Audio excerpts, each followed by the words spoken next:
네, 요즘은 무엇을 먹든 어떤 제품을 사든 그냥 사고 그냥 먹는 법이 없습니다. 인터넷으로 먼저 이 리뷰와 추천이 있는지 철저하게 검색해 본 뒤에 이 집은 괜찮겠다. 이 물건은 사도 되겠다. 내 지갑에서 돈이 나가도 괜찮겠다 싶을 때 구매하는 것입니다. 얼마 전에 유튜브에 그 어린아이들 노는 그 장난감을 이 6살 배기 아이가 아까 장난감을 리뷰하는 그 채널이 있는데 그 6살 배기 아이가 그 나오는 채널이 수십억 연봉의 수익을 내고 있다는 기사를 보았었는데요. 이렇게 우리가 이 유튜브만 검색을 해봐도 이 어린아이 장난감부터 이 전자제품, IT 기기에 이르기까지 온갖 제품들을 이 소비자의 입장에서 뜯어보고 살펴보면서 이 리뷰를 남기는 영상이 넘쳐나고요. 우리가 어느 지역에 가든지 그 지역 맛집 이렇게 검색만 해도 수없이 올라오는 이 블로그 게시물들을 우리가 볼 수 있습니다. 그러다 보니까 이 새 제품이 나오게 되면 누구보다 먼저 그것을 구매해가지고 사용해보고 이 정보를 제공하는 이른바 얼리 어답터라는 그런 말이 나오게 되었고요. 이 사진을 잘 찍고 글을 좀 더 재밌게 잘 써가지고 좀 더 영향력 있고 공식력 있는 글, 이 인기 있는 블로그들을 올리는 블로거들은 파워 블로거라고 해가지고 업체에서 오히려 이 자기 가게를 홍보해달라고 그렇게 연락이 올 정도입니다. 이제는 기업에서 직접 광고하는 것보다 소비자 중심의 이러한 리뷰, 블로그들이 오히려 인기 있고 영향력이 많습니다. 그래서 기업에서 전하는 소식보다 같은 소비자가 전하는 소식이 더욱 우리에게 와닿는 건 역시 예나 지금이나 이 사람들 사이에서 퍼지는 이 입소문이 무섭다는 것을 말하고 있는 것 같습니다. 우리가 지난 시간에는 구주 예수 그리스도의 탄생 소식, 온 백성에게 미칠 큰 기쁨의 좋은 소식을 이 베들레헴에 있던 다윗 왕가 사람들이 놓치게 되었다는 그런 이야기를 했었습니다. 지난 시간에도 이야기를 했지만 가장 먼저 이 소식을 들을 수 있었던 다윗의 후손들로부터 이 기쁨의 좋은 소식이 베들레헴 밖에 그 목자들에게 전해지게 되는데요. 어떻게 이 목자들에게 이 소식이 전해지게 된 것일까요? 그 수많은 사람들 중에 어떻게 하필이면 목자들에게 이 말씀이 전해지게 되었는지, 목자들에게 어떤 특별한 이유가 있어서 그랬을까요? 오늘 누가복음 2장 8절부터 20절까지 말씀을 통해서 이 본문에서 발견할 수 있는 목자들의 모습을 통해 목자들이 어떤 사람들이었는지, 어떻게 제일 먼저 이 복음을 들을 수 있는 축복과 특권을 누릴 수 있게 된 것인지 살펴보면서 오늘날 우리들이 이러한 축복을 누리기에 합당한 사람이 되려면 어떻게 해야 하는지 함께 말씀을 나누기를 원합니다. 첫 번째로 이 목자들은 자기 양떼를 지키는 사람이었습니다. 우리 본문의 8절 말씀 같이 보실까요? 그 지경에 목자들이 밖에서 밤에 자기 양떼를 지키더니 라고 했습니다. 오늘 본문 말씀 8절에서 알 수 있는 사실은 예수님이 탄생하실 그 당시가 밤이었다는 것입니다. 모두들 잠든 조용한 시각, 잠 못 이루는 사람들이 있었으니 이제 막 아이를 출산한 요셉과 마리아, 그리고 양떼를 지키고 있는 목자들이었다는 것입니다. 적어도 목자들은 깨어 있었다는 것이죠. 모두가 관심 갖지 않고 오히려 배척하고 무신경한 채로 잠들어 있을 때에 목자들은 그 소식을 온전한 정신으로 들을 수 있도록 잠자지 아니하고 깨어 있는 사람들이었습니다. 맑은 정신이었다는 것입니다. 목자들이 이렇게 정신을 차리고 깨어 있던 것은 다름이 아니라 자기 양떼를 지키기 위한 것이었다고 본문은 말하고 있습니다. 턱을 괴고 이렇게 앉아가지고 졸면서 양들을 지키는 것이 아니라 온전한 정신으로 잠들지 않고 이 양들을 지키는 목자들의 모습을 볼 때 이 목자들은 자기에게 주어진 역할에 최선을 다하고 책임감 있는 사람들이었다는 것을 생각해 볼 수가 있습니다. 오늘날에도 잠자고 있는 사람들이 많습니다. 아마 지금도 있는 것 같아요. 주님께서 분명히 살아 계시지만 관심이 없는 사람들, 배척하는 사람들, 무신경한 사람들, 깨어있지 못하고 주님의 살아계심을 보지 못하는 그런 사람들이 있습니다. 그리고 그뿐만이 아닙니다. 일하지 않는 사람들 또한 잠자고 있는 사람이나 다를 게 없습니다. 저는 아침잠이 많아가지고요. 학창시절에 아침마다 저희 어머니와 실갱이를 참 많이 했습니다. 특히 겨울에는 그 이불 밖에 나가기가 싫잖아요. 그럼 이제 어머니가 저를 성규야 하고 이제 깨우시는 거예요. 그럼 제가 이제 일어나지는 않고 누워있는 채로 네, 저 일어났어요. 이렇게 대답을 합니다. 그럼 잠시 후에 또 어머니가 막 준비를 하시다가 성규야 일어나야지 하시면은 네, 일어났어요. 이렇게 또 대답을 하는 겁니다. 그러다가 나중에 성규야! 라고 해야 그때서야 번쩍 일어나서 이제 준비를 하는 거예요. 여러분, 눈만 끔뻑끔뻑 뜨고 있는 것이 깨어 있는 것이 아닙니다. 우리가 움직이지 않으면 죽은 거나 자고 있는 것이나 다름이 없습니다. 지금 우리에게 맡겨진 일에 최선을 다하고 있는 것이 바로 깨어 있는 것입니다. 우리가 잘 알고 있는 열 처녀의 비유가 있는데요. 우리 마태복음 25장 1절부터 13절까지 말씀 우리가 같이 찾아서 읽어보겠습니다. 마태복음 25장 1절부터 13절까지의 말씀입니다. 제가 읽을 테니까 여러분이 눈으로 따라와 주시기를 바랍니다. 그때의 천국은 마치 등을 들고 신랑을 맞으러 나간 열 처녀와 같다 하리니 그 중에 5은 미련하고 5은 슬기 있는지라. 미련한 자들은 등을 가지되 기름을 가지지 아니하고 슬기 있는 자들은 그릇에 기름을 담아 등과 함께 가져갔더니 신랑이 더디옴으로 다 졸며 잘세. 밤중에 소리가 나되 보라 신랑이로다 맞으러 나오라 하매 이에 그 처녀들이 다 일어나 등을 준비할세. 미련한 자들이 슬기 있는 자들에게 이르되 우리 등불이 꺼져가니 너희 기름을 좀 나눠달라 하거늘 슬기 있는 자들이 대답하여 가로되 우리와 너희의 쓰기에 다 부족할까 하노니 차라리 파는 자들에게 가서 너희 쓸 것을 사라 하니 저희가 사러 간 동안에 신랑이 오므로 예비하였던 자들은 함께 혼인잔치에 들어가고 문은 닫힌지라. 그 후에 남은 처녀들이 와서 가로되 주여 주여 우리에게 열어주소서. 대답하여 가로되 진실로 너희에게 이르노니 내가 너희를 알지 못하노라 하였느니라. 그런즉 깨어 있으라. 너희는 그 날과 그 시를 알지 못하느니라. 아멘. 우리 주님께서 신랑이라고 말씀을 하고 계십니다. 신랑이신 우리 주님께서 다시 오신다고요. 이 말씀이 의미하는 것은 무엇입니까? 주님께서 언제 다시 오실는지 우리가 알 수 없으니 깨어 있어서 예비하라는 말씀입니다. 가만히 있지 말라는 말씀입니다.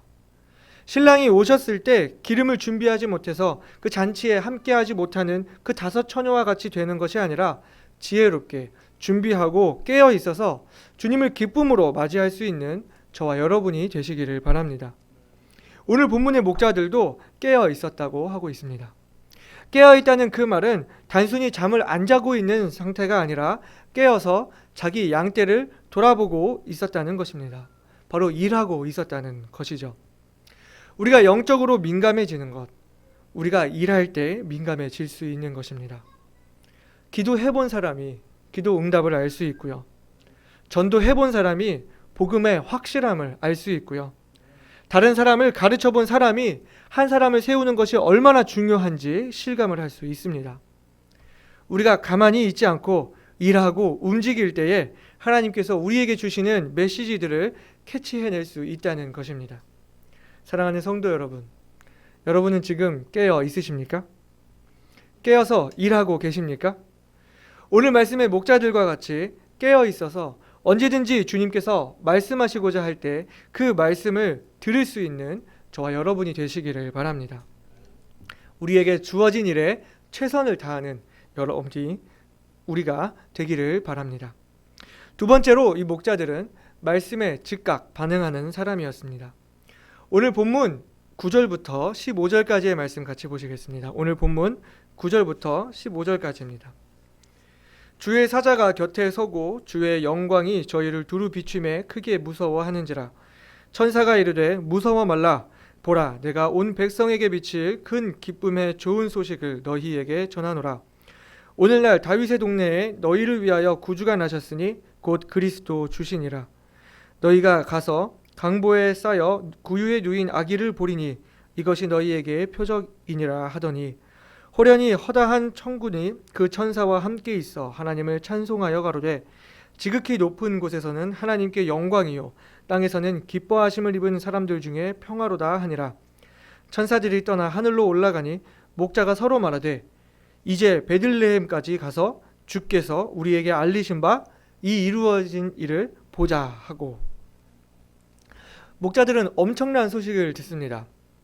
온 백성에게 미칠 큰 기쁨의 좋은 소식을 천사로부터 듣게 되는데, 그 소식의 내용은 다윗의 동네에 너희를 위하여 구주가 나셨으니 곧 그리스도 주시니라. 너희가 가서 강보에 쌓여 구유에 누인 아기를 보리니 이것이 너희에게 표적이니라 하는 이야기입니다. 이 이야기가 무슨 내용일까요?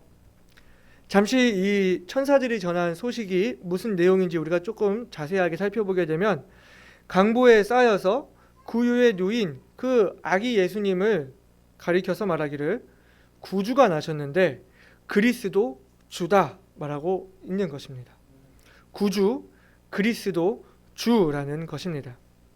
우리 예수님을 말하는 많은 호칭들이 있지만 이 짧은 말씀 안에 우리 주님을 호칭하는 명사들이 거의 다 나온다고 할 수 있는데요. 먼저 여기서 구주라고 하는 말은 영어로 Savior, 헬라어로는 소테르라는 말입니다. 구속자, 해방자, 보호자라는 의미를 가지고 있는데요. 여기서 구속하다 하는 그 말은 값을 주고 샀다, 값을 주고 꺼내어서 해방시켰다 하는 그런 의미입니다. 그래서 예수 그리스도께서 자기 피값을 주고 우리를 죄에서부터 구속시켜 주실 구주가 되신다는 그런 말씀입니다. 그리스도는 크리스토스, 기름 부음 받은 자라는 의미를 가지고 있습니다. 구약에서 기름을 붓는 것은 왕을 임명할 때, 또 제사장을 임명할 때, 선지자를 세울 때 그 머리에 기름을 부었는데요. 우리가 예전에 이 권위에 대해서 우리가 말씀을 들은 적이 있지만 어느 한 사람이 다른 권위에 갈 수가 없습니다. 그러니까 쉽게 말해서 왕은 왕의 기름 부음이 있고 제사장은 제사장의 이 기름 부음이 있는 것입니다. 그래서 왕이 제사장의 임무를 할 수가 없고 제사장이 왕의 임무를 할 수가 없는 것이죠. 그런데 우리 예수님께서는 크리스토스, 하나님께 기름 부음을 받은 자로서 우리의 왕이 되시고 우리의 제사장이 되시며 우리의 선지자가 되시는 메시아라는 것입니다. 그리고 여기 마지막에 주라고 하는 말은 로드라고 많이들 나와 있는데요. 헬라어로 퀴리오스라는 그런 말인데 주인, 주권자, 통치자, 권세자라는 그런 의미입니다. 예수님은 우리를 구원하사 실로 우리의 주인이시고 우리를 다스리시는 분이라는 그런 이야기입니다. 바로 이 구주 예수 그리스도 주께서 이 땅으로 오심으로 인해 지극히 높은 곳에서 하나님께 영광이 되고 이 땅에 그를 믿는 사람들로 하여금 평화를 가져오게 될 것이라는 놀라운 말씀인 것입니다. 이 말씀이 떨어졌을 때 목자들이 어떻게 했습니까?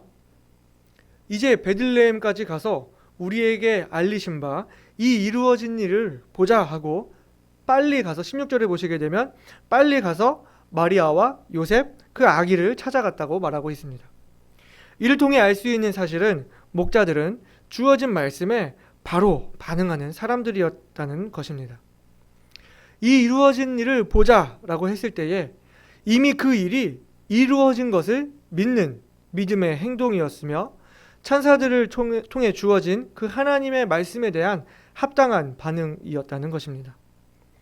오늘 본문을 보게 되면 목자들이 아기 예수님을 만나러 빨리 갔다고 말하고 있는데요. 그렇다는 이야기는 이들이 돌보고 있던 그 양들을 잠시 제쳐두고 갔다는 것을 생각해 볼 수가 있습니다. 아무래도 그 어두운 밤에 데리고 있는 양들을 모두 다 데리고서 빨리 갔다고는 할 수 없을 테니까요. 그렇다는 이야기는 이들이 하나님의 말씀에 반응할 때에 이들이 가지고 있던 것들, 밤에 잠도 자지 않고 지키고 있을 정도로 이 생계의 수단으로서 이들에게는 가장 귀한 것이라고 여길 수 있는 이 양들을 제쳐두고 주님께서 주신 말씀에 먼저 반응했다는 것입니다. 목자들은 어떤 사람이었습니까? 주님의 말씀에 믿음으로 반응한 사람들, 주님의 말씀에 즉각 반응하기 위해서 자신의 소중한 것도 제쳐둘 수 있는, 주님의 말씀이 우선순위가 될 수 있는 그런 사람들이었다는 것입니다. 목자들이 이렇게 깨어 있었기 때문에, 또한 주님의 말씀에 바로 반응할 그런 사람들이었기 때문에 그 누구보다 예수님의 탄생 소식을 가장 먼저 들을 수 있는 축복을 얻게 되었다는 것입니다. 사랑하는 여러분, 우리가 이러한 축복을 누리기 위해서 우리 또한 우리에게 주님의 말씀이 주어질 때에 말씀에 믿음의 반응을 보일 수 있는 저와 여러분이 되시기를 바랍니다. 제가 우리 독립침례교회들을 사랑하는 이유가 있습니다. 설교 후에 이 초청하는 시간이 있기 때문입니다. 그날 주신 말씀 앞에 나와서 결단하고 반응할 수 있는 그 시간이 너무나 귀합니다. 제가 이번에 진수하고 함께 경기도 양주로 청소년 부흥 집회를 다녀왔는데요. 그곳에서 정말 인상이 깊었던 것 중에 하나는, 거기 있는 어린 학생들이 매 설교 후에 그 결단의 시간마다 절반이 넘는 학생들이 그 강단 앞으로 나와가지고 무릎 꿇고 말씀 앞에 반응하고 주님 앞에 기도하고 있는 그런 모습이었습니다. 그 청소년기의 그 중학생, 고등학생 아이들이 얼마나 이 소극적이에요. 남들 앞에 나서는 거 상당히 부끄러워하고 낯을 많이 가리는 그 시기의 아이들이 그렇게 담대하게 말씀 앞에 반응하는 그 모습들이 제게 너무나 큰 이 도전이 되었습니다. 같이 간 진수도 이것을 보고 이 담대하게 이 말씀 앞에 반응하기를 제가 좀 도전받기를 바랬습니다. 마지막 3일째 되는 날에 제가 그 마지막 예배를 앞두고 제가 진수한테 그렇게 말을 했습니다. 진수야, 오늘 말씀을 통해서 하나님께서 내게 말씀하시는 것이 있다면 그 말씀 앞에 너가 반응할 수 있었으면 좋겠다. 이렇게 이야기를 하고 예배를 드렸습니다. 근데 마지막 예배 설교가 끝나고 역시나 결단하고 초청하는 그 초청의 시간이 있었습니다. 그런데 진수가 탁 일어나더니 앞으로 탁 나가서 무릎을 꿇고 기도하고 있는 거예요. 제가 뒤에서 기도했습니다. 하나님 감사합니다. 하나님 정말 감사합니다. 진수가 이렇게 말씀 앞에 반응할 수 있는, 결단할 수 있는 용기를 주셔서 너무나 감사합니다. 제가 기도를 했습니다. 여러분, 주님은 지금도 이렇게 말씀 앞에 반응하는 사람들을 찾으십니다.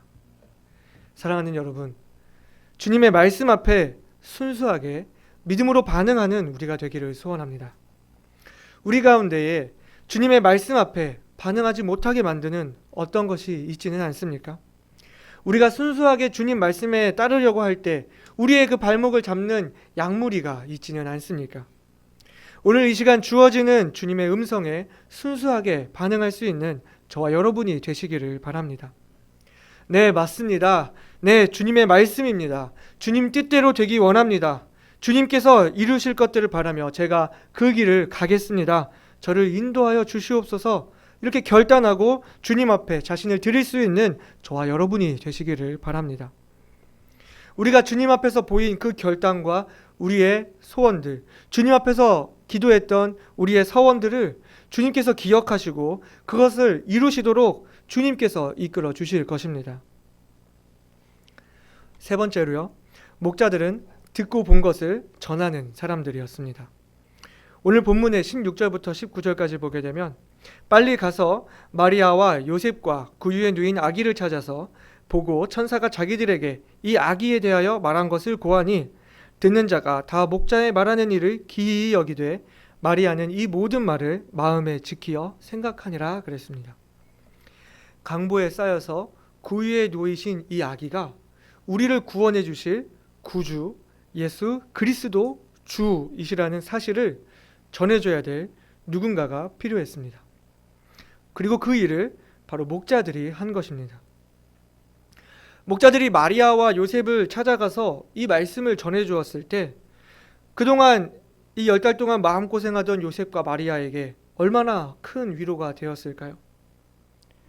여기 말씀을 보게 되면 마리아는 목자들이 전하는 그 모든 말을 마음에 지키어 생각했다고 하고 있는데요. 여기서 우리가 보게 되는 것은 이 예수님의 인간적인 어머니로서의 그 마리아의 마음을 생각해 볼 수 있게 됩니다. 여러분, 내 아이는 특별한 거예요. 그렇죠? 저는 아직 아이를 키우지는 않지만은 저희 집에서 식물을 키웁니다. 그런데 이 화분들이 새순이 이렇게 돋아나는 것을 보면은 그게 얼마나 귀여운지 계속해서 쳐다보게 됩니다. 근데 지금 여름이잖아요. 창밖을 보게 되면요, 온 세상이 지금 초록색입니다. 모든 나무들이 아주 무성하게 잎을 내고 있는데요. 자, 그런 것에는 눈이 가지 않는 거예요. 그런데 우리 집에 있는 이 화분은 작은 그 새순 하나에도 제가 기뻐하고 아주 사랑을 주게 되는 그런 아주 이벤트입니다. 아마 자녀를 키우는 부모라면 누구나 느낄 것입니다. 사실 아이들은 무럭무럭 잘 큽니다. 남의 아이들이 크는 것을 보면 그냥 크는가 보다 하겠지만, 내 아이는 목을 가누는 것, 혼자 앉아 있을 수 있는 것, 두 다리로 서고 걸음마를 뛰는 것, 그 하나하나가 부모에게 아주 큰 기쁨이자 이벤트일 것입니다. 당연히 마리아는 목자들이 하는 말을 예사스럽지 않게 여겼을 것입니다. 자기 아이이기 때문입니다. 목자들이 전하는 이 말씀은 그 누구보다 요셉과 마리아에게 위로가 되고 또 하나님의 말씀이 성취된 것을 확인하는 중요한 메시지가 되었을 것입니다. 누군가는 이 이야기를 전해줘야 할 사람이 필요했듯이 오늘 이 순간에도 주님의 복음은 전해줘야 할 사람들이 필요합니다. 어떻게 전해야 할까요? 바로 우리 개인의 것이 되도록. 길에 그냥 보이는 그 풀, 이 남의 아이 같은 이 남의 이야기가 아니라 복음이 실제로 내가 들어야만 하는 이야기, 내 인생의 문제에 대한 이야기, 내 삶을 좌지우지하는 가장 중요한 이야기가 되도록 복음을 개인적으로 전할 사람들이 필요하다는 것입니다. 내가 본 것, 내가 들은 것, 내가 개인적으로 경험한 예수님, 내가 인격적으로 만난 그리스도를 증거해야 한다는 것입니다. 아마 여기 계신 분들은 거의 모두 구원 받으신 분들로 제가 알고 있습니다. 맞습니까? 어떻게 구원 받으셨나요? 복음을 어떻게 알게 되셨나요? 누군가는 이렇게 혼자 성경을 읽다가 이게 구원이구나 하고 구원을 받는 사람들이 있을 수도 있습니다. 혹은 혼자 찬송가를 부르다가 이게 구원이구나, 내가 죄인이고 죄인인 나를 위해 예수님께서 십자가에 못 박혀 죽으시고 부활하셔서 내가 이제 예수 그리스도를 믿으면, 영접하면 구원을 받는구나 하고 영접 기도를 하는 사람이 있을 수도 있습니다. 그러나 저희 대부분은 아마도 누군가에게 개인적으로 복음을 전해 듣고 구원 받았을 것입니다. 맞습니까? 여기 있는 저 또한 누군가에게 복음을 들어서 예수님 믿고 구원 받았습니다. 나 또한 누군가에게 개인적으로 복음을 전해 듣고 구원 받았다면 우리도 다른 사람에게 그렇게 복음을 전해줄 수 있어야 한다는 것입니다. 이제는 우리가 사람들을 찾아가서 복음이 그 사람 개인의 것이 되도록 증거해 주어야 하는 것입니다. 우리는 보고 들은 것을 말하지 아니할 수 없다고 선포한 그 베드로와 요한의 고백과 같이 우리도 우리가 만난 예수 그리스도를 증거하지 아니할 수 없는 복음의 증거자가 되기를 원합니다. 마지막 네 번째로, 목자들은 하나님께 영광을 돌리는 사람들이었습니다. 마지막 20절에 보면 목자가 자기들에게 이르던 바와 같이 듣고 본 그 모든 것을 인하여 하나님께 영광을 돌리고 찬송하며 돌아가니라, 이렇게 말씀을 했습니다.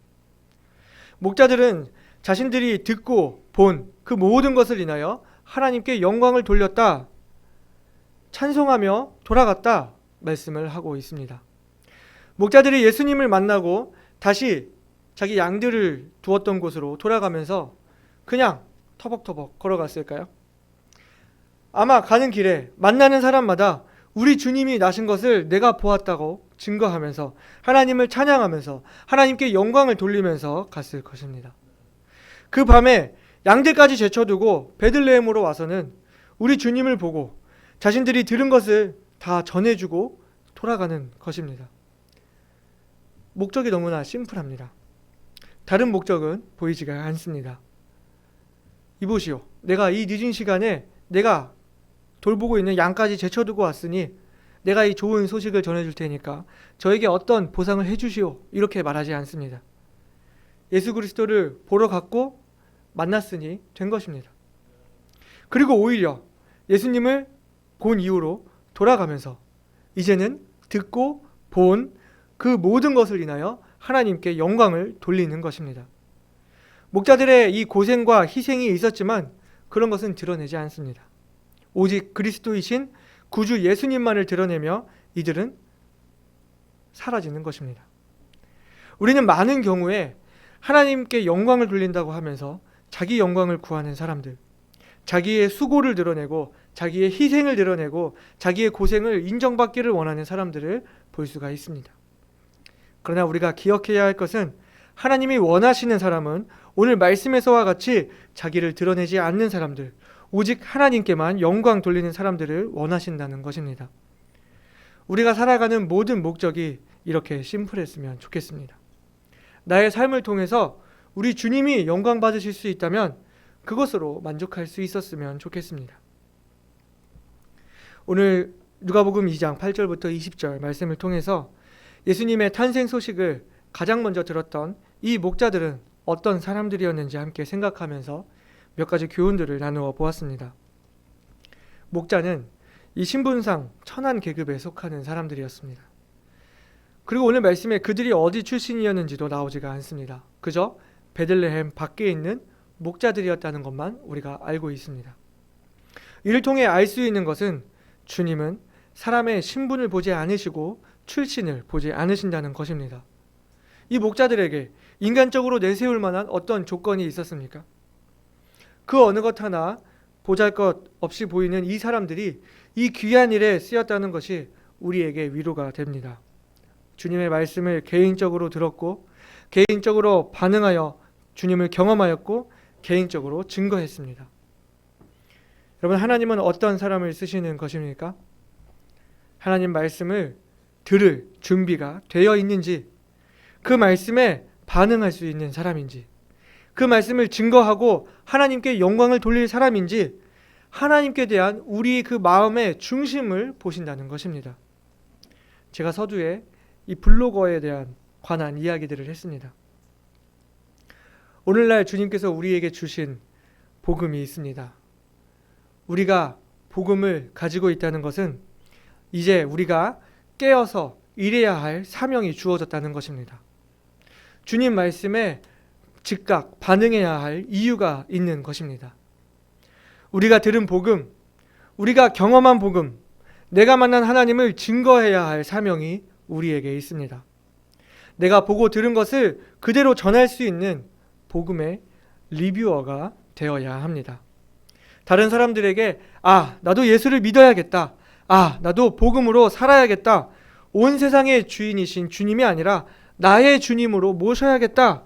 우리 주님의 복음을 개인의 것으로 만들게 할 수 있는 그 전달자. 내가 드러나는 것이 아니라 오직 우리 주님만 드러나시고 주님만 영광 받으셔서 영향력 있게 주님을 증거하는 복음의 파워 블로거가 되어야 할 것입니다. 주님을 열심히 리뷰합시다. 다 같이 기도하시겠습니다.